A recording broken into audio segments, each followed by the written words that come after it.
Okay, welcome back everyone. This is the third game in a best out of 3 for the third place match at the Yoi Gaming Seattle tournament. I am your host, EdwardStarcraft, and with me is MRZ. We're watching the third match in this best out of 3 between a cool Protoss player and a cool Zerg player. Spawning at the top hand side, we have the blue Protoss player. His name is Failboat, but is he going to take this? Yeah, give a clap, those Failboat fans out there. You gotta cheer for him, man. And a very awkward single clap. Yep. That was it. And it looks like the spirit for Failboat has died down. And then at the right-hand side, we have a Zerg player, the red Zerg player. He is SalForeplay. Now, give a round of applause if you support Sal. I don't think many people do. Give a round of applause if you support Foreplay. There we go. Yeah. We get a little bit of a clap there. Yeah. Now, in the previous game, we saw SalForeplay go for a huge kind of timing push that just took forever to build up. And, you know, playing Zerg is all about timing. You really want to get your economy first and then get your units right when you need them. Just at the latest moment possible. That way you have the strongest economy you can ever hope to get. And that's exactly what SalForeplay did not do. He just built up a lot of roaches over time, and eventually when they died, he committed so many resources and so much time building that army that he could not remax it at all. He had no support for a follow-up, and so he tried to go for an all-in and lost out. Yeah, so right now we see Failboat. He's building a gateway and a forge at the same time. I don't think he's looking to cannon rush though, since he doesn't have a unit over there at his opponent's base. So I'm interested in seeing what he's doing, especially because Sal did see this this forge go up, and it is going to complete. So it's not a feint or anything. Not that I've ever seen a cannon rush feint. But well, I don't know. It's Failboat we're watching here. I don't know, man.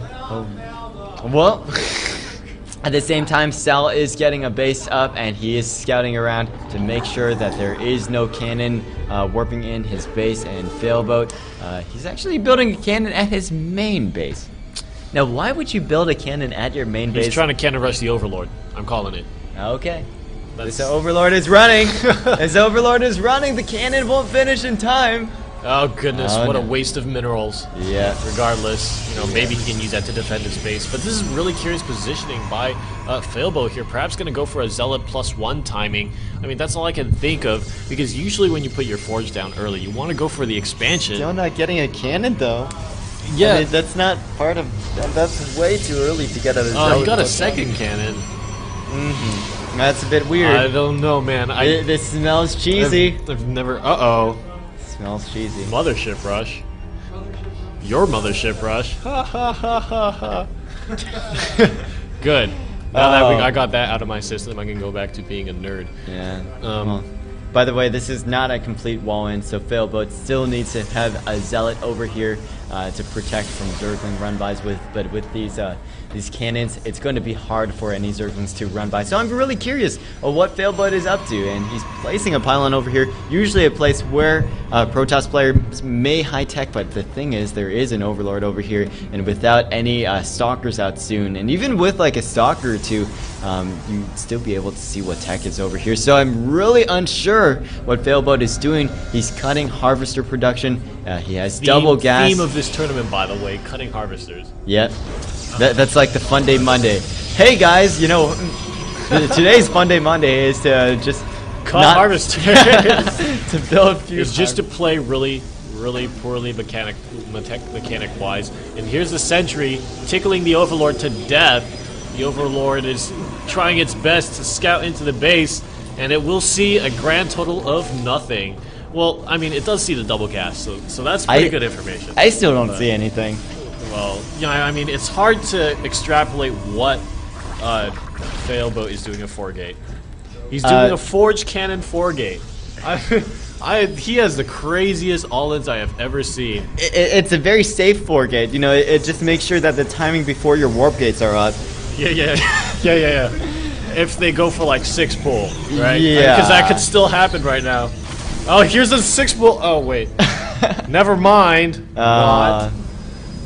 So I'm really curious at how Failboat plans to attack. I understand using like placing a nexus, using 400 minerals to, you know, trick your opponent into thinking that you're expanding, or maybe perhaps actually expanding at the same time that you, not. The old 4-gate expand. I don't know, you guys. This game is pretty wild here. I don't even know if Failboat has a build order in mind. He really feels like, oh, yes, and then Money Overlord scouting in and seeing all the gateways there. Did he see every single gate? Yeah, take a look at the overlay at the top. I mean, he sees five gateways off of this one base, actually. Of the one pylon. So yeah, he's scrambling to create units. He has 3 spine crawlers going Failboat up. never took any house safety lessons. He just overloads that. He just overloads that pylon with appliances. He's just massing sentries. Spine crawler. The timing is going to be terrible for these spine crawlers. But these sentries don't do anything. Oh, and here comes the Zergling! Oh, and Failboat failing the force fields, and the spike crawlers burrow just in time, and now that push got stopped cold. Yeah, cold. Those sentries didn't even use foreplay. It's looking very good to take 3rd place in this tournament now, Edward. And that was the weirdest all-in I have ever seen. And by weird, I mean the most fail all-in I have seen.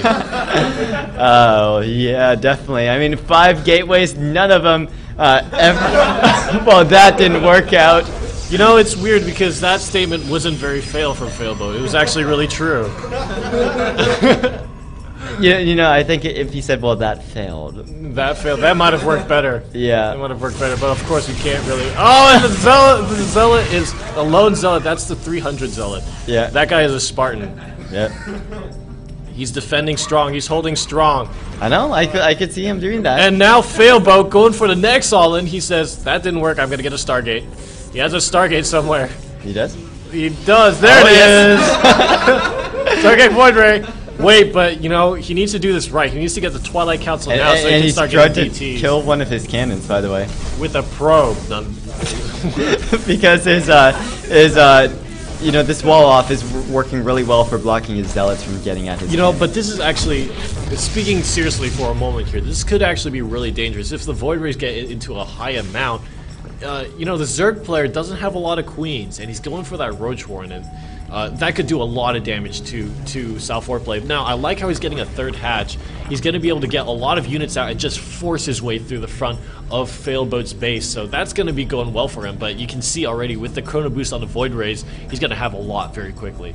Yeah, but I don't know, just the supply count difference. Remember, Roaches countered Void Rays in mass. Yeah. Because, yeah, you know, the you know, objective of this game, it's not to kill your opponent.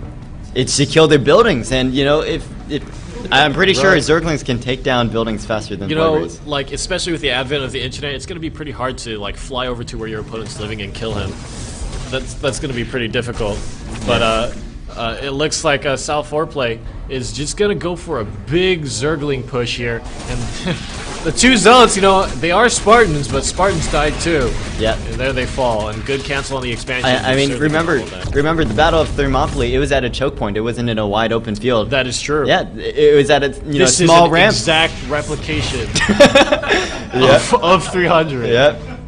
Yeah. Unfortunately, there are no archers, but I'm pretty sure maybe SalForeplay could get some immortals to break that line. Yeah, that would be pretty cool. You know, Neural Parasite Probe. That would be a pretty cool build. Get a Nexus Gateway and then Robo Facility for those immortals. How many Void Rays are out, by the way? Let's take a look at the. Where did they even go? Did they die? It looks like they were flying around the base. Yeah, it looks like a Queen did quite a bit of damage to one of the Void Rays, and he has 3 out, and it looks like the Spore Crawler is done, and Mutalisks are coming out now, and so that's really going to stop this Void Ray push cold.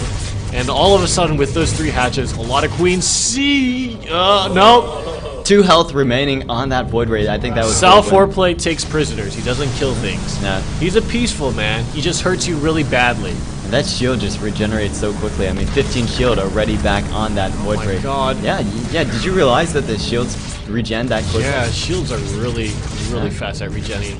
Definitely. And taking out that extractor, you know, a good amount of damage, but SalForeplay going for his 3rd, and Failboat has a total of 5 Zealots.